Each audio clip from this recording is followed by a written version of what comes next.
إن الحمد لله نحمده ونستعينه ونستغفره ونستهديه ونعوذ بالله من شرور أنفسنا وسيئات أعمالنا. من يهده الله فهو المهتد ومن يضلل فلن تجد له وليا مرشدا. يا أيها الذين آمنوا اتقوا الله حق تقاته ولا تموتن إلا وأنتم مسلمون. يا أيها الناس اتقوا ربكم الذي خلقكم من نفس واحدة وخلق منها زوجها وبث منهما رجالا كثيرا ونساء واتقوا الله الذي تساءلون به والأرحام إن الله كان عليكم رقيبا. يا أيها الذين آمنوا اتقوا الله وقولوا قولا سديدا يصلح لكم أعمالكم ويغفر لكم ذنوبكم ومن يطع الله ورسوله فقد فاز فوزا عظيما. أما بعد، فإن أصدق الحديث كتاب الله وخير الهدي هدي محمد صلى الله عليه وسلم وشر الأمور محدثاتها وكل محدثة بدعة وكل بدعة ضلالة وكل ضلالة في النار. ربنا آمنا بما أنزلت واتبعنا الرسول فاكتبنا مع الشاهدين آمين. باسی ڕووخۆشی و زمان شیرینی سنەتی گەورەی پێغەمبەری خوا صلی الله عليه وسلم. ئاینی پیرۆزی ئیسلام ئاینی ڕەحمەت و خێر و خۆشیە بۆ مرۆڤایەتی هەمومان، بۆ هەموو مرۆڤەکان. خوای پەروەردگار پێی خۆشە هەمیشە ئێمە لە خێر و خۆشییا بژین، هەمیشە بەینمان باش بێ، هەمیشە بە سۆز بین لەگەڵ یەکترا، هەمیشە دڵی یەکتر خۆشکەین، هەمیشە قازانج و سوودمان بۆ یەکتر هەبێ، زەرەر و زیانمان بۆ یەکتر نەبێ. ئەسڵ لە پەیوەندی نێوان موسڵمانانە ئەمەیە، نابێ هیچ موسڵمانی ڕقی لە هیچ موسڵمانێک بێت. ڕووخۆشی و ڕووکراوەیی سیفەتێکی هەمیشەیی پێغەمبەری خوا بووە صلی الله عليه وسلم. عبدوڵای کوڕی حارسی ئەنساریە فەرمێ ڕەزای خوای لێبێ: ما رأيت أحدا أكثر تبسما من رسول الله صلى الله عليه وسلم. فەرمێ لە تەمەنی خۆما هیچ کەسێکم نەبینیوە بە ئەندازەی پێغەمبەری خوا عليه الصلاة والسلام ڕووخۆش و دەم و چاوکراوە و زمان شیرین و زەردەخەنە لەسەر لێوی بێ. یعنی پێغەمبەری ئێمە عليه الصلاة والسلام هەمیشە ڕووخۆش و ڕووکراوە بووە. جەریری کوڕی عەبدوڵای بەجەری ئەفەرمێ لەو ڕۆژەوەی مسلمان بم تا مسلمان بووم تا مردم ما رآني رسول الله صلى الله عليه وسلم إلا تبسم في وجهي. هەر دەقەیە پێغەمبەری خوا عليه الصلاة والسلام بینی بێتمی ئیلا زەردەخەنەی کردووە لەگەڵ. لە کاتێکا پێغەمبەری خوا عليه الصلاة والسلام لە هەمومان زیاتر مشکلەی هەبووە، کە ئەڵێم مشکلە واتە غەمی غەیری خۆی.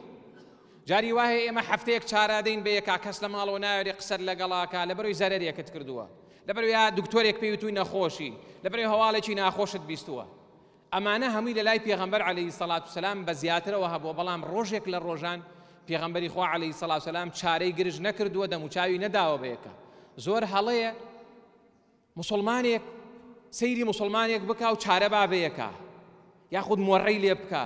یاخود خەڵکی وا هەیە جاری وا هەیە بەسەر و سیما سەیری کەی ئەم شوێن کەوتەی پێغەمبەرە صلی الله عليه وسلم، هەرچی سونەتی دیارێ جێبەجێ کردووە، بەس ناوێری سەیری دەموچاوی بکەی. ئەوەندە داخراوە، ئەوەندە گرژومۆنە، ئەمە زۆر خراپە، ئەمە بیدعەیەکی گەورەیە کە پێچەوانەی سونەتی هەمیشەیی پێغەمبەری خوایە صلی الله عليه وسلم. لە قورئانە ڕووخۆشی و ڕووکراوەیی و زەردەخەنە سیفەتی ئەهلی بەهەشتە. وجوه يومئذ ناظرة إلى ربها ناظرة. خوای پەروەردگارە فەرمێ کۆمەڵێک ڕوو لە ڕۆژی قیامەتە خوای پەروەردگار لەوانەمان بجێڕێ کە باوەڕدارن و بەهەشتین، ئەفەرمێ گەشاوە و جوانن چونکە ئەڕوانن بۆ پەروەردگاریان، سەیری پەروەردگاریانەکەن. ئیماندار لە ڕۆژی قیامەتە خوای پەروەردگار ئەبینێ بە بینینی خوا ئەوەندەی تر دەموچاوی جوان ئەبێ. وجوه يومئذ مسفرة ضاحكة مستبشرة. خوای گەورە فەرمێ کۆمەڵێک ڕوو لە ڕۆژی قیامەتە زۆر جوانن، هەمیشە پێ ئەکەنن، دڵیان خۆشە. ئەم سیفەتە هەموو کەسێک پێویستی پێیەتی، بە تایبەت هەندێک خەڵک تایبەتتر ئەبێ ئەم سیفەتەی تیا تۆختر بێ. ئەمە سونەتێکی گەورەی پێغەمبەرە عەلەیهی سەڵات وسەلام و دواتر باسی سوودەکانیش یەکەم. هەموو کەسێکی موسڵمان پێویستە هەوڵدا هەمیشە ڕووخۆش بێ، مەشرەب شیرین بێ، زمانی شیرین بێ لەگەڵ دەوروبەرە. هەر کەسێکت بینی گرژومۆن بوو، زمانی زبر بوو لەگەڵ ماڵ و مناڵیە، لەگەڵ دەوروبەریە، لەگەڵ قوتابیەکانیە، لەگەڵ کڕیار و فرۆشیار لەگەڵ یەکترە، پزیشک و نەخۆش لەگەڵ یەکترە، بزانە ئەمە پێچەوانەی سنەتی پێغەمبەرەکە صلی الله عليه وسلم بزانە ئەوە تێنەگەیشتووە لە ئیسلام. چونکە ئاینی پیرۆزی ئیسلام فێرمانەکە کە ئێمە هەمیشە لەگەڵ یەکترا ڕووخۆش و ڕووکراوە بین و لە ناو قسەکانی شا ئینسانە بێ زۆر وریای قسە بێ. خوای گەورە لە قورئانە فەرمێ وەقل لعبادی یقولوا التي هي أحسن. ئەی محەممەد عەلەیهی الصلاة والسلام فەرمان کە بە بەندەکانم بگەڕێن بە دوای جوانترین قسەیە، نە قسەی جوان، ئەحسەن جوانترینە. من و تۆی موسڵمان قورئان داوامان لێکە ئەو قسانەی کە یەکەین زۆر جوان بێ، زۆر پاک بێ، زۆر باش بێ. ناکرێ موسڵمانێک باوەڕی بە قورئان بێ، باوەڕی بە سنەتی پێغەمبەر بێ عەلەیهی الصلاة والسلام جنێو بڵێ، زمانی زبر بێ، قسەی ناشرین بکە، دەموچاوی بابەیەکە، گرژومۆن بێ. ئەوە پێچەوانەی سنەت و ڕێبازی پێغەمبەری خوایە صلی الله عليه وسلم. وەکوتم هەمومان پێویستمان بەم سیفەتەیە، بەڵام هەندێک خەڵک تایبەتتر. یەکەم کەس کە پێویستی بەم سیفەتەیە مامۆستای مزگەوتە، مامۆستای مینبەر و میحرابە. خەڵکەیە لەم شارەیە لێم پرسیێ بۆ ناچی بۆ جەماعەت، ئەڵێ لەداخ ئەو مامۆستایە. طبعاً ئەمە فێڵی شەیتانە. جارێ بە وەڵامی ئەو فێڵە بینەوە ئینجا باسی هەڵەی مامۆستاکەیش بکەین. شەیتان هەمیشە فێڵ بۆ خەڵکێکەکەینێت تۆڵێ مەچۆ بۆ جومعە و جەماعەت، ئەو مامۆستایە خراپە، ئەو مامۆستایە وایە. بەڕێزەکانم، بەشێک لە عەقیدەی ئەهلی سونە و جەماعە کە ئیمامی تەحاوی لە عەقیدەکەی خۆیان باسیەکە، لە دوای هەموو کەسێکەوە نوێژەکەین. هەتا ئەوە فەرمێ چاکەکار بێ یا فاجر بێ، یعنی خراپەکار بێ، مەگەر یەکێک سەد لە سەد لێت معلومە کوفرێکی ئاشکرای تایە، ئەستەنا لە دوای ئەوە نوێژ ناکرێ. ولا عقيدة أهل السنة والجماعة وكو إمامي لالكاي لكتابي شرح أصول اعتقاد أهل السنة والجماعة يعني لا دروسني بجدا مزجوتك أو برسياركي لإمامي مزجوتك أو أم إمامة عقيدة كي تشيا يا أم إمامة سر بتشي حزبك اشتواه الإسلام بدعية رفزة تو فرزة لسرت كباني دابشي بوم مزجون يوجكي خود كي برسيارناك يا إمامة تشيا وشونا ما قرشتي شي زور كفر شي أشكرات لبيني به باشا ئەم برابر ڕێزە بۆ ناچی بۆ جەماعەت لەبەرەوەی ڕۆژێک مامۆستاکە دەموچاوی گرژ کردووە لەگەڵما پرسیارم لێ کردووە هەر وەک ئەوەی کە چۆن ئەڵێ لای خۆماڵێ بە شەقتی هەڵەدەی و ئەوانە گرژومۆن بۆ لەگەڵما مامۆستا بێ زۆر وریا بێ طبعاً مامۆستا بەشەرە ئەکرێ نەخۆش بوو بێ ئەکرێ موشکیلەیەکی هەبوو بێ ئەکرێ لە ماڵەوە عاجزیان کرد بێ تووڕێیان کرد بێ هەر کام لەمانە بێ کە هاتیتە مزگەوت مامۆستای مزگەوتی ئەبێ لەگەڵ هەمووانە ڕوودخۆش بێت چونکە تۆ جێنشینی پێغەمبەری عەلەیهی الصلاة والسلام. إن العلماء ورثة الأنبياء کە ناوترا زانا ئەگەر چی زانا لە آخر زمانە زۆر کەمە بێ قورئان خوێن زۆرە بێ حەدیثە فەرمێ بەس زانا کەمە بێ مادام ناوت زانا بوو ناکرێ دەموچاوبەی بێ کا بەڕووی نوێژ خوێنەکان ناکرێ ڕقە لە نوێژ خوێنەکان بێ ناکرێ کەسێک هاتۆ پرسیارێکی لێت کردووە چارەت وا داوە بە یەکە تا قیامەت نایەتەوە بۆ مزگەوتەکەت هەردووچی هەڵەیە. جیلی دووەم کە پێویستی بە ئەم ڕووخۆشیەیە ئەندامانی خێزانە لەگەڵ یەکترە. خەڵکی وایە لە دەرەوە سوعبەت و قسەی خۆش و ڕووگەش و زمان شیرین و ئەوانە بەڵام لەگەڵ ماڵ و مناڵی ئەوانە. لە کاتێکا لە ئیسلامە ئەم یاسایە نابێ وابێ بێ گشتگیر بێ خەیروکم لئەهلی پێغەمبەر صلی الله علیه وسلم فەرمێ پێغەمبەر عەلەیهی الصلاة والسلام هەمیشە لەگەڵ ماڵ و مناڵ و خێزانیان ڕووی خۆش بووە سوعبەتی لەگەڵا کردوون قسەی خۆشی لەگەڵا کردوون دەمەتەقەی لەگەڵا کردوون هەندێ جار هەندێشت هەبوو ئەوان حەزیان لێ بۆ پێغەمبەر صلی الله علیه وسلم حەزی لێ نەبوو وەکو کەسایەتی خۆی بەس شەرعی بۆ بۆیانی کردووە ئەسڵ وایە.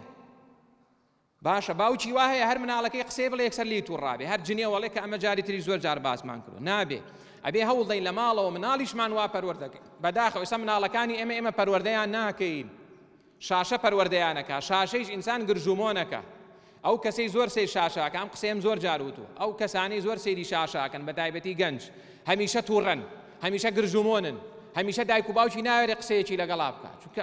تەبیعەتی شاشەکە وایە لە ڕووی زانستیەوە وایە لە ڕووی واقیعەکەیشەوە بەو شێوازێ بۆیە ئەبێ ئێمە خۆمان و مناڵمان پەروەردەکەین لەسەر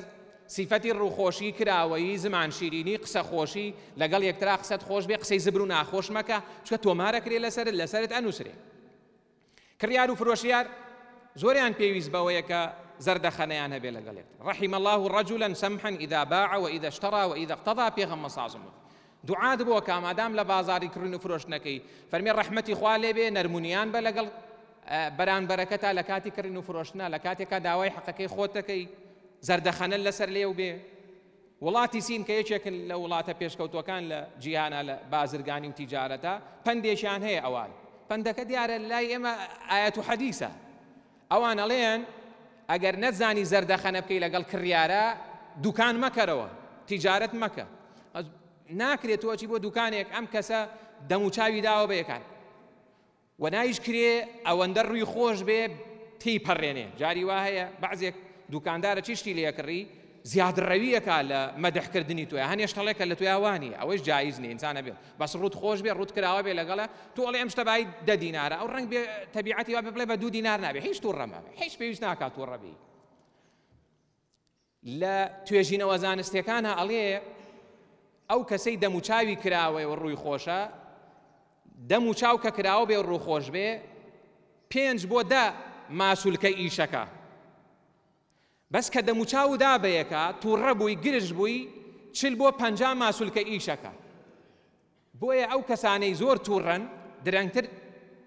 بڵێن زووتر پیرە بن و ئەو کەسانەی دەموچاویان کراوەیە و ڕوو خۆشن درەنگتر پیرە بن لە ڕووی زانستی وایە لە ڕووی شەرعیشەوە خوای پەروەردگار وای کردووە ئەو کەسە کە بەو شێوازە بێ ئەمجار وەستا و کریەکار لەگەڵ یەکترا خاوەن ئیش لەگەڵ وەستایە ینی کریەکار عادەتەن ماندووە کە ماندووی هیچ پێویست ناکە خۆت سەغڵەتکەی تووڕەبی لە خاوەن ماڵ و جاری وای ئیشەکە لێ تێکە چەند جار شتێکی وابوو هیچ خۆش پرزەمەک یعنی ئینسان دوعا بکە بڵێ خوای یارمەتیم دەی کە هەمیشە شوێنەی بم لەسەر خۆ بم هێدی بم پێغەمبەری خوا عەلەیهی سەڵات وسەلام فەرمێ کەسێ خوا ڕەحمی پێ بکا بەو شێوازە ئەبێ کەسێکی تر کە زۆر پێویستی بەم سیفەتەیە بریتێ لە پزیشک و دکتۆرەکان زۆرێک لە دکتۆرەکان کە ئەچی بۆ لایەن جاری وای هەر جوابی سەلامەکەت نادنەوە بۆیە ئەڵێم زۆریان چکە هەنێکیان خەڵکی زۆر باشن مامۆستایەک کوتی من نەخۆشێکم بر بۆ لای دکتۆرێک کە ئەیانوت ئەم دکتۆرە زۆر زیرەک نییە بەس لەبەرەوەی زۆر ڕووخۆش بوو زۆر گەشبین بوو نەخۆشەکە زۆر ئیسفادەی لێ کرد دوای ناوبانجی دکتۆرێکی تری بیست بوو هەر لە هەمان پسپۆڕیە بردم بۆ لای ئەویش ئەڵێ کە چووینە ژوورە و دکتۆرە دەموچاوی دابوو بە یەکا کەس نەیەوە ڕاقسێ دوای تەمەن دەرکە و دکتۆرە کێشەی عایلەی هەیە دوای وتی کاکەم ئەمە چییە تۆ منت هێناوە بۆ لای ئەمە کەی دکتۆرە دکتۆر چۆن وابێ خەن نەخۆش پێویستی بە زەردەخەنەیە نەخۆش پێویستی بەوەیە کە قسەیەکی خۆشی لەگەڵا بکەیت چونکە لە ئیسلامە بەم شێوازەیە لە دینی ئێمەیە ئەو کەسانەی کە نەخۆشن کەم ئەندامن کێشەیان هەیە مشکلەیان هەیە ئەبێ زەردەخەنەکەت لەگەڵیان نازیاتر بێ ئەبێ بە دەمەوەچوونت لەگەڵیان نازیاتر بێ پێغەمبەری خوا صلی الله عليه وسلم بەو شێوازە بوو سوودەکانی ئەم سنەتەی پێغەمبەر عەلەیهی سەڵات وسەلام کەسێک کە ڕووخۆش و ڕووکراوە بێ و قسە شیرین بێ کۆمەڵێک ئیسفادەی دەسەکەوێ یەک سوودە دینیەکەی تەبەسومک فی وجهی ئەخیک صەدەقە پێغەمبەری خوا عەلەیهی سەڵات وسەلام هەر کاتێ موسڵمانێکت بیری ڕوت خۆش بوو لەگەڵیا ئەوە خێرێکت بۆ نووسێ لەلایەن خوای پەروەردگارەوە کەوابوو مەفهومی حەدیسەکە وایە ئەگەر ڕوت گرش بوو لەگەڵا شەڕێکت لەسەرە نووسرێ و بۆ دەعوە و بانگەوازیش هەروایە یعنی تۆ بتەوێ کەسێک داعوەکەی ناکرێ قسەی زبری پێ بڵێ با گوێ لەم ڕووداوە بگرین کافرێک هەبوو لە مەکەیە لە زمانی پێغەمبەرە عەلەیهی سەڵات وسەلام ناوی فەضالەی کوڕی عومەیر بوو دوایی موسڵمان بوو ڕزای خوای لێ بێ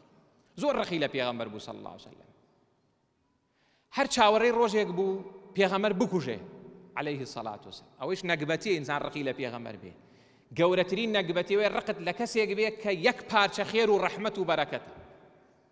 ئەم فەزاڵەیە ئەڵێ بیستم کەوە پێغەمبەر صلی الله علیه وسلم دێ فەتحی مەکەکە چێشی لەگەڵایە 10,000 سەرباز پێغەمبەری خوا عەلەیهی سەڵات وسەلام لە ساڵی هەشتی کۆچیە لە مانجی ڕەمەزانە فەتحی مەکەی کرد واتە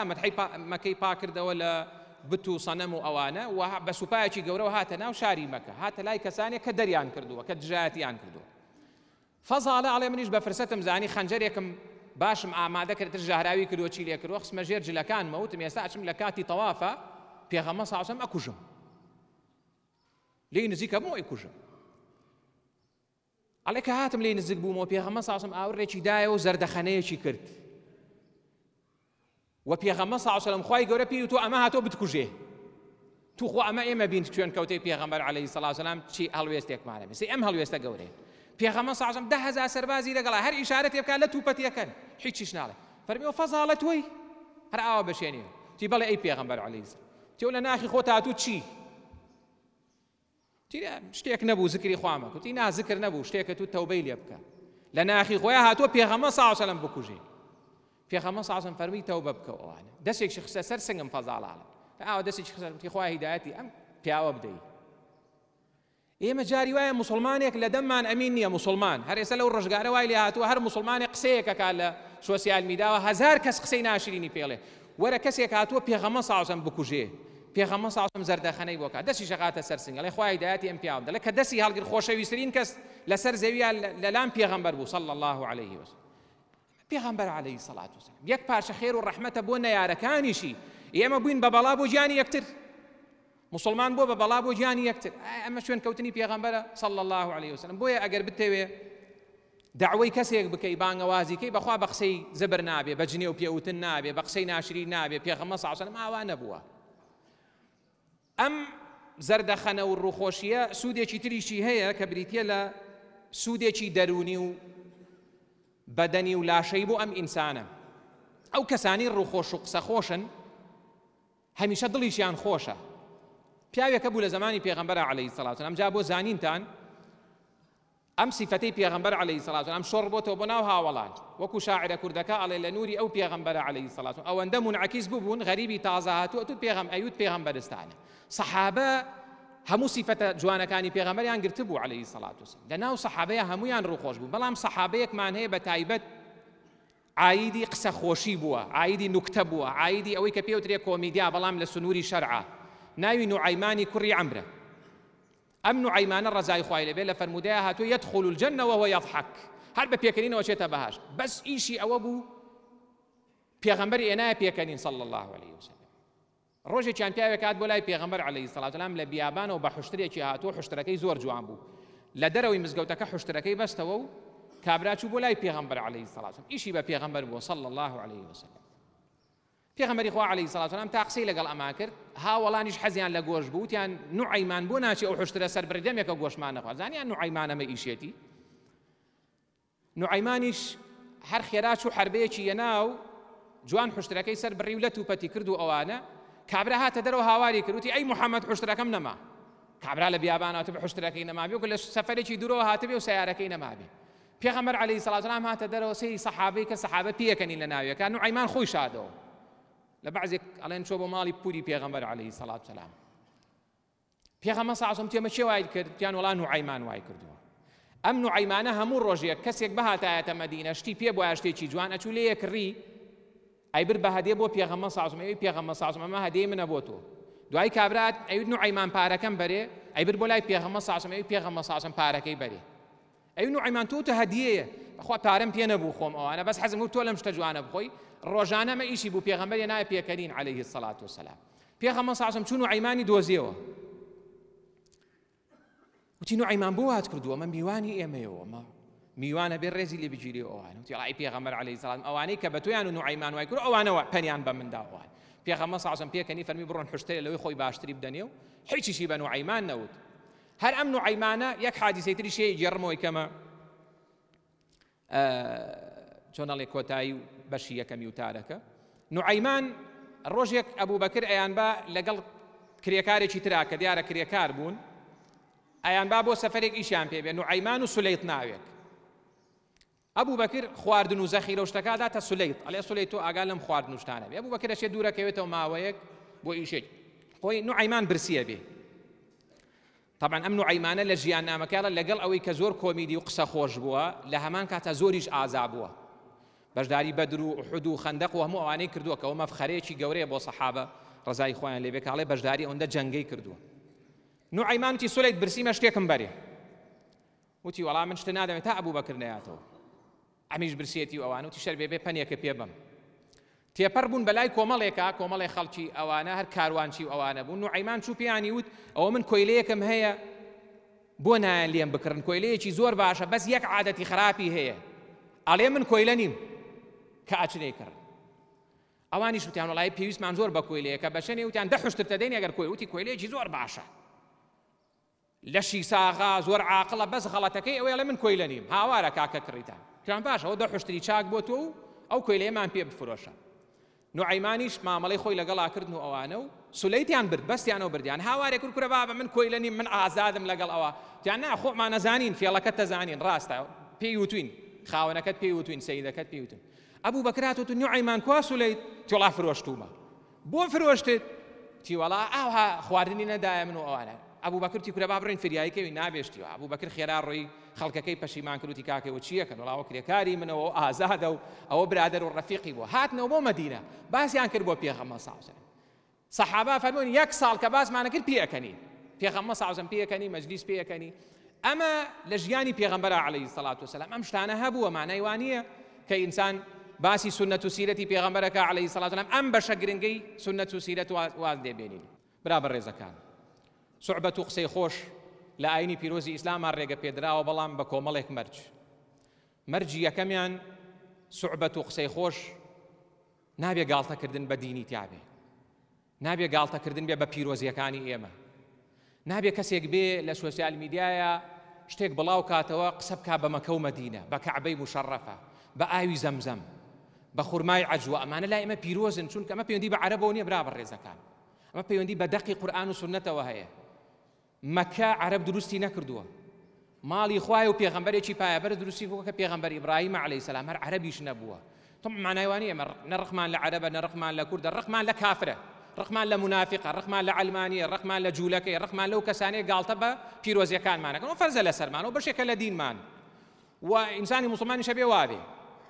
زۆر سەیرە یعنی لە وڵاتانی پێشکەوتووە عەلمانیەت خزمەتی شەعبەکەیانەکەن و قسە بە دینەکەیشیان ناڵێن عەلمانیەتی وڵاتی ئێمە وڵاتیان کاول کردووە ناوبەناوێکیش قسە بە کەعبە قسە بە مەکە و مەدینە قسە بە عەرەب دوایانەوێ لە پێغەمبەر دەن صلی الله علیه وسلم ئەمجار قسە بە ئاوی زەمزەم بە خورمای عەجوە و ئەمانە لا ئێمەی موسڵمان پیرۆ یعنی تۆ ئەتەوێت دژایەتی 20 ملیۆن خەڵکی کە ئەمساڵ لە ماڵی خوای پەروەردگارا بۆ سوژدەی بردەوە بۆ خوای پەروەردگار یعنی چی ئیسفادەیەکەکەی لەم شەکرەی کە ئەی خۆی کە گوایە ئاوی زەمزەم شیفانیە و ئاوی زەمزەم پیرۆزیەکی تیانە یعنی پێغەمبەر عەلەیهی سەڵات وسەلام نەیزانی و جەناب تەزانی پێغەمبەری خوا عەلەیهی سەڵات وسەلام فەرمی ئاوی زەمزەم شیفایە ئەمە قسەی پێغەمبەرە عەلەیهی سەڵات پێغەمبەر ڕاستەکە یا جەنابت کە هشتێکی لە نازانیوە یا کابرا جاری وا هەیە دوو ئاەتێک نازانێ بە جوانی بخوێنێتەوە وەڵا خورما بۆ بەربانگ ناشی و ئەمە هەر عەیبە ئینسان ئەم شتانە بڵاو کاتەوە وار عەیبیشە ئەوە وەکو ڕوونکردنەوەیە کە بۆ خۆمان بزانین کە ئەوەی کە گاڵتە بە دینەکان منافق جورئەت ناکا بڵێ من کافرم ئەڵێ من لە هەموو کەس موسڵمانترم بەڵام دوای سەیری کردەوەکانیەکەی یەکگاڵتەکردن بە سونەتی پێغەمبەر عەلەیهی سەڵات وسەلام بە یەکدەنجی عولەما کوفرە هەر کەس گاڵتە بە ڕیش کا بە حیجاب کا کە حیجاب ئاەتی قورئانی لەسەرە لەبەر دینەکە گاڵتەی پێ بکا کافرە بێ ئیتر هەتا ئێوارە بڵێ من لە هەموو کەس موسڵمانترم گاڵتە و سوعبەتکردن نابێ بە دین بێ ئینسانە بێ زۆر وریای ئەمە بێ و وریایش بن پشتگیری کەسانێک نەکەین کە بەو شێوازن ئەوە دوو ڕۆژتر ئیشی بە خەڵکی موسڵمانە اینجا دێڵێ من لە هەموو کەس موسڵمانترم خەڵکینە دەنگم پێ بدەن مزگەوتان بۆ دروستەکەم یاخە تۆ کوفرەکەی بە دینەکەی من تۆ کوفرەکەی بە پێغەمبەر عەلەیهی سەڵات قسە بە پێغەمبەرەکەی من ئەڵێ عەلەیهی سەڵات وسەلام منی ئەهلی جومعە و جەماعەت چۆن دەنگ بە تۆ دەم چۆن پشتگیری تۆ ئەەکەم چۆن تۆم خۆشەوێت چۆن دوعای خێر بۆ تۆ ئەەکەم ئەگەر چی ئێمە پێغەمبەر صلی الله علیه و سلم تێری کردوین دوعای هیدایەت بۆ هەموو کەسێ بکەین دوو سوعبەتکردن ئەبێ مڕاعاتی دڵی بەرامبەر بکەیت هەندێک خەڵک حەزی زۆر لە سوعبەت نییە بێ وریابی یعنی نابێ دڵی بشکێنی جاری وایە کەسەکە ڕەنگ بێ تعزیه هەبێ نەخۆش بێوانە خۆت تۆ ناکرێت لە هەموو مەجلسێکا بڵێ من سوعبەتەکەم بە پاساوی سنەتی پێغەمبەر عەلەیهی سەڵات وسەلام سێ سوعبەتکردن نابێ غەیبەتی تیابێ غەیبەت حرامە سوعبەتەکە لێ فلانە کەس ئاوا زەعیف بوو ئاوا قسەی کرد ئاوا بەو شێوازە بوو ئەوەش دروست نییە هەروەها سوعبەتکردن نابێت درۆیش بێ بە ڕێزەکانم دوو لە ڕووی جەنابتان پێغەمبەری خوا عەلەیهی سەڵات وسەلام فەرمێ سزای قرس بۆ ئەو کەسەی قسەیەکە ڕاست نییە و ئەیوێ خەڵک پێی پێ بکەن ئینسانە بێ ئاگاداری ئەمانە بەڵام بە شێوەیەکی گشتی ئینسانی موسڵمان داوای لێکراوە ڕووی خۆش بێ قسەی شیرین بێ بەڵام ئەبێ ئاگاداری سنووری شەرعی خوای پەروەردگار بێ شەرعی خوای پەروەردگار نەبەزێنێ و مڕاعاتی دڵی بەرامبەر بکە کە ئەم دوو شتە زۆر گرنگن ئیسلام هاتووە بۆ ئەوەی کە دینی خوای پەروەردگار پارێزراو بێ ژیانی خەڵکیش خۆش بێ ژیانیش پارێزراو بێ إن الله وملائكته يصلون على النبي يا أيها الذين آمنوا صلوا عليه وسلموا تسليما خوای پەروەردگار یارمەتیمان بدەیت کە بەڕاست و دروستی شوێن پێغەمبەری خوا بکەین صلی الله عليه وسلم خوای دڵمان خۆشکەی ڕوومان گەشتکەی زمانمان شیرین کە یا رب العالمین خوای یارمەتیمان بدەیت بەو شێوازە بژین کە تۆ داوات لێ کردی بەو شێوازە ببینین کە تۆ داوات لێ کردی خوای ئیسلاحی دڵمان بکەی ئیسلاحی زمانمان بکەی ئیسلاحی بیستن و بیزینمان بکەین یا رب العالمین خوای یارمەتیمان بدەیت کە هەرچی چاکە بیکەین هەرچی خراپە لێ دوور بین خوای عەزیز و سەربەرزمان کەی بە چاکە زەلیلمان نەکەی بە گوناه و تاوان و بە معسیەت یا رب العالمین خوای ئەو براوشکانەی لەم مزگەوتیان لەم گەڕەکەیان لەم شاریان لە هەمومان خۆش بی خوای وکە نەخۆشە شفای بۆ بنێری ئەوەی ڕایسپارن بۆ دوعای خێر خوای ڕەحمی پێ بکەی ئەوەی لە دەرەوەی وڵاتە و نەخۆشە خوای شفای بۆ بنێری ئەوەی لە نەخۆشخانەکانە خوای شفا بۆ هەموو نەخۆشێکی مسلمان بنێری یا رب العالمین خوای دڵی ناخۆشە دڵی خۆشکەی ئەوەی قەرزارە قەرزی بۆ دەفعکەی ئەوەی خەریکی خانووکردنە بۆی ئاسانکەی ئەوەی نەبووە خوای دەوڵەمەندی کەوی دەوڵەمەندە دڵی باشکەی یا رب العالمین خوای قوتابی و تەلەبەکانمان لە کاتی امتحاناتان یارمەتیان بدەی سەعی باشکەن بۆی نمرەی باش بێنن